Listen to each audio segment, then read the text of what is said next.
اسرائیل کے فلسطینی قوم پر مظالم بھی بدستور جاری ہیں۔ نابلس کے جنوب میں یمالیس نامی گاؤں میں ایک فلسطینی چرواہے کے 19 سالہ بھائی کو یہودی آبادکاروں نے سینے میں گولی مار کر زخمی کر دیا۔ اسرائیلی بحریہ کی کشتیوں نے غزہ کی جنوبی پٹی میں طلس سلطان ساحل پر فلسطینی مچھیروں پر بلا اشتعال فائرنگ کر دی۔ لوڈ کے علاقے میں 200 سے زائد یہودی آبادکاروں نے ایک بڑی جامع مسجد پر دعویٰ بولنے کی کوشش کی۔ ایک عربی نے منع کیا تو اس کا بھی گھیراؤ کر لیا گیا۔ مقبوضہ بیت المقدس میں اسرائیلی پولیس نے القدس روڈ بلاک کر کے ایک فلسطینی لڑکی سمیت 5 افراد کو گرفتار کر لیا۔ علاوہ ازیں جنین، بیت اللحم اور رام اللہ کے شہروں سے بھی چھاپوں کے دوران 7 فلسطینیوں کو گرفتار کر لیا گیا۔ یہ صرف چند واقعات ہیں۔ اسرائیلی مظالم کا سلسلہ اسی طرح سے جاری ہے اور دوسری طرف امن کے عمل کو آگے بڑھانے کی بات کی جاتی ہے۔ فلسطین میں انسانی حقوق کے لیے کام کرنے والی ایک تنظیم نے یہ انکشاف بھی کیا ہے کہ امریکہ میں قائم 1000 تنظیمیں فلسطین میں یہودی آبادکاری کے لیے یہودیوں کی مالی معاونت کر رہی ہیں۔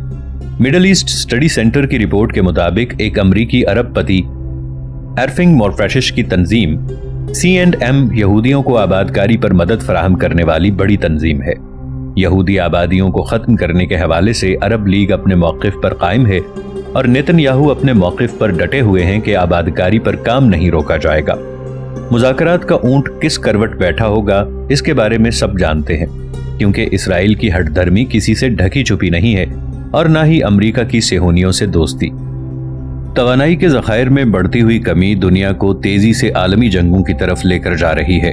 امریکہ اور اسرائیل قبل از وقت اس خطرے کو بھانپ چکے ہیں۔ دونوں ممالک نے دنیا کے توانائی کے ذخائر پر قبضے کے لیے جنگوں کا منصوبہ بنا رکھا ہے۔ عراق پر امریکہ کا حملہ بھی اسی منصوبے کی ایک کڑی ہے، جس کے تحت امریکہ اور اس کا صہیونی دوست ان ممالک کے توانائی کے وسائل کو چھیننے کی پالیسی پر عمل پیرا ہیں، جنہیں قدرت نے اس دولت سے نواز رکھا ہے۔ امریکہ کو قطعاً یہ حق نہیں کہ وہ کسی ملک کے قدرتی وسائل پر نگاہ رکھے اور اس پر قبضے کے لیے اس پر چڑھائی کر دے، کیونکہ کسی بھی ملک کے تیل، گیس یا معدنیات کے ذخائر اس کی ملکیت ہیں۔ کسی دوسرے ملک کو اس پر تصرف کا کوئی حق حاصل نہیں، لیکن سپر پاور امریکہ اپنے آپ کو تمام اخلاقی اصولوں سے مبرہ خیال کرتی ہے اور دنیا کے کسی بھی خطے میں کارروائی اپنا حق سمجھتی ہے۔ اس گیم میں صہیونی امریکہ کے رازدار ہیں۔ توانائی کے ذخائر پر قبضے کے لیے اس ملک کے خلاف باقاعدہ پروپیگنڈا تیار کیا جاتا ہے، بے بنیاد جواز تراشے جاتے ہیں اور پھر ان مبالغہ آمیز باتوں کو اس طرح بڑھا چڑھا کر بیان کیا جاتا ہے کہ اس ملک پر حملہ کرنا جائز ثابت ہو جائے۔ افغانستان میں اسامہ بن لادن کی روپوشی اور عراق کے صدر صدام حسین پر ایٹمی ہتھیاروں کی تیاری کا الزام اسی عالمی گریٹ گیم کا حصہ ہے جو توانائی کے حصول کے لیے کھیلی جا رہی ہے۔ مستقبل میں توانائی کے حوالے سے ہونے والی جنگوں کے امکانات کے بارے میں اوباما کے نیشنل سیکیورٹی وار لارڈز کے جنرل جیمز جونز نے توانائی کے ذرائع پر ایک منصوبہ تشکیل دیا۔ جونز، جنہوں نے نیٹو کے سپریم کمانڈر کی حیثیت سے سن 2006 میں پاکستان کی سرحدوں سے ملحقہ افغان جنگ کی ضمانت دی تھی، اب چیورن آئل کے ڈائریکٹر اور طاقتور energy lobby group the institute of 21st century energy یعنی ادارہ برائے توانائی 21ویں صدی کے ڈائریکٹر تھے۔ جونز نے کہا کہ امریکہ اگر اپنا تحفظ اور بقا چاہتا ہے تو اسے توانائی کے نئے ذرائع کی تلاش جاری رکھنی چاہیے، ورنہ مستقبل میں اس کا وجود خطرے میں بڑھ جائے گا۔ توانائی کسی بھی قوم کی بقا اور سلامتی کے لیے اہم ہے۔ جس طرح دنیا میں توانائی کے مطالبات بڑھتے جا رہے ہیں، مقابلے کا رجحان بھی اسی سطح پر فروغ پذیر ہے، جس نے امریکہ کے توانائی کے مستقبل کو خاصا دھندلا دیا ہے۔ یہ حالات امریکہ کے قومی تحفظ اور بقا کے لیے چیلنج ہیں۔ توانائی کا یہ چیلنج امریکہ اور اس کے سازشی اتحادی اسرائیل دونوں کو درپیش ہے۔ اسرائیل نے اپنی سلامتی کو یقینی بنانے کے لیے توانائی اور قدرتی وسائل سے بھرپور علاقوں کو ہدف بنانے کے لیے اپنے سپاہیوں کی خصوصی ٹیم تیار کی ہے۔ امریکہ کا توانائی کے ذرائع پر قبضے کے لیے جنگوں کا منصوبہ آج کا نہیں بلکہ بہت دیر کا ہے۔ امریکہ کا افغانستان پر جنگ مسلط کرنا اور اوباما کا افغان جنگ پر زور بھی اسی پلان کے تحت ہے۔ تجزیہ نگاروں کا کہنا ہے کہ افغانستان پر جنگ اسامہ بن لادن کی تلاش کے لیے نہیں بلکہ تیل حاصل کرنے کے لیے مسلط کی گئی۔ تیل کے لیے امریکہ کو افغانستان کے محفوظ راستوں کی تلاش تھی۔ امریکہ کی طرح اسرائیل کو بھی تیل کی فکر ہے۔ عالمی سطح پر توانائی کے منصوبوں پر کام کرنے والے تجزیہ نگاروں اور مشاہدہ کاروں کا کہنا ہے کہ اسرائیل ایندھن اتھارٹی کے مطابق اسرائیل تیل کی قلیل مقدار مصر، مغربی افریقہ، جارجیا، یوکرائن اور میکسیکو سے درآمد کرتا ہے۔ اسرائیل تیل کا 90% بحیرہ قزوین کے ذریعے سے حاصل کرتا ہے، جو روسی اثرات کے تحت ہے۔ روس سے کسی دھمکی یا رکاوٹ کے پیش نظر افغانستان پر جنگ کو ضروری خیال کیا گیا۔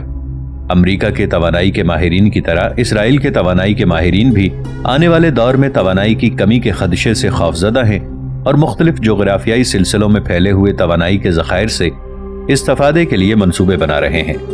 اس دھمکی آمیز توانائی کی کمی نے انہیں عراق جنگ میں اسرائیل کا اتحادی بننے اور مستقبل کے صہیونی ایجنڈے کو تشکیل دینے پر راغب کیا۔ تیل کے ریزروائرز پر نگاہ ڈالنے سے مشکل ہے، ایران کے عالمی سطح پر بڑھتے ہوئے اثرات تیل کی وجہ سے اور بھی اہمیت اختیار کر گئے ہیں۔ دنیا کے تیل کے ذخائر کا تقریباً 10% خود ایران کے پاس ہے۔ مستقبل میں دوسرے علاقوں میں بھی جہاں تیل کے ذخائر پائے جاتے ہیں، ایران کے اثرات گہرے ہیں، جیسا کہ جنوبی عراق کے پاس بھی عالمی تیل کے ذخائر کا 10% ہے۔ اس موقع پر یہ کہنا یقینی نہیں کہ عراق کس سمت جائے گا۔ عراق کی جمہوریت اسرائیل کے ساتھ سفارتی تعلقات نبھانے کو ترجیح دے گی یا پھر مسلم حلقہ احباب کی طرف جائے گی۔ اسرائیل اور اس کی کالونی ریاستہائے متحدہ امریکہ توانائی کے ذرائع کے لیے ایران اور عراق کو اپنے اگلے ہدف کے طور پر چنے ہوئے ہیں، مگر سیاسی دائرہ کار کو اب بدل دیا گیا ہے۔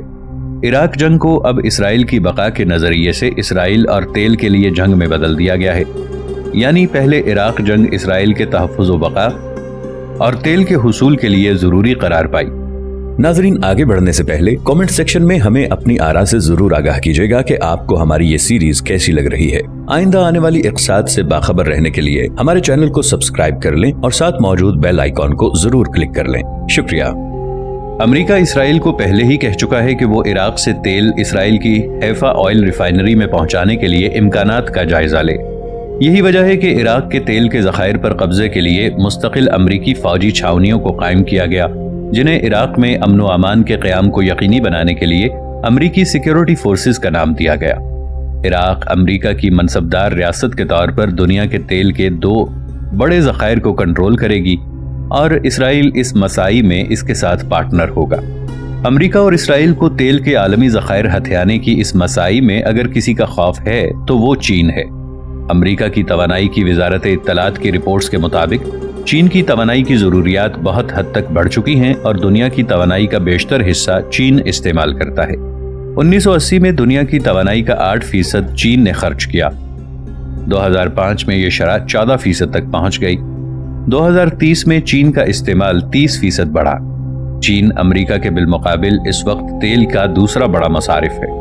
میڈ ان امریکہ کی مصنوعات کے مقابلے میں میڈ ان چائنا کے لیے انڈسٹری کی وسعت نے توانائی کی ضروریات کو بڑھا دیا ہے۔ چین کی بڑھتی ہوئی توانائی کی ضروریات نے صہیونیت کو پریشانی سے دوچار کر دیا ہے۔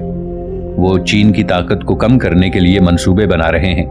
سیاسی تجزیہ نگار ویبسٹر تابرٹلی اس ضمن میں کہتے ہیں کہ نئے حالات میں طاقت کا توازن چین کے ہاتھ میں جانے سے روکنے اور پاکستان اور ایران میں چین کے اثرات کو کمزور کرنے کے لیے اوباما کے دفاعی ماہرین نے خصوصی پلان بنائے ہیں، بلکہ عالمی سطح پر چین کی اہمیت اور اثر و رسوخ کو کم کرنا اوباما کی دفاعی پالیسیوں کا حصہ ہے۔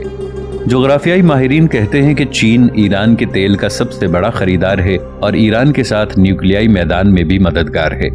چین اور ایران نے توانائی اور ہتھیاروں کی تیاری کے شعبے میں ایک دوسرے سے مختلف معاہدات کیے ہیں۔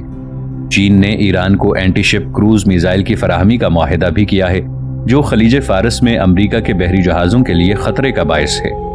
مغربی صہیونی طاقتیں ایران کے نیوکلیائی پروگرام کو روکنے کے لیے ہر طرح کے ہتھ کنڈے آزما رہی ہیں، جبکہ چین نے اکتوبر 2004 میں ایران کے ساتھ توانائی کی رسد کے لیے ایک بہت بڑا معاہدہ کیا اور اس سے وعدہ کیا کہ ایران کے نیوکلیائی پروگرام کو روکنے کے لیے امریکہ اور اسرائیل کی تمام کوششوں میں ملیامیٹ کرنے میں چین ایران کا بھرپور ساتھ دے گا۔ خلیج فارس کے تیل تک رسائی کے علاوہ اس آپریشن میں چین سعودی عرب سے بھی ہاتھ ملا چکا ہے۔ 2007 میں شاہ عبداللہ نے تختہ اقتدار پر براجمان ہونے کے بعد پہلا دورہ چین کا کیا تھا۔ یہ دورہ شاہ عبداللہ کے ایشیا کی جانب بڑھتے ہوئے رجحان کی سمت واضح اشارہ تھا۔ اسرائیل کی غزہ پر وحشیانہ بمباری کے بعد امریکہ سعودی تعلقات میں بگاڑ آ گیا اور سعودیہ کا امریکہ کو اپنے تحفظ کے لیے واحد ضمانت کار سمجھنے کا خیال دھندلا گیا۔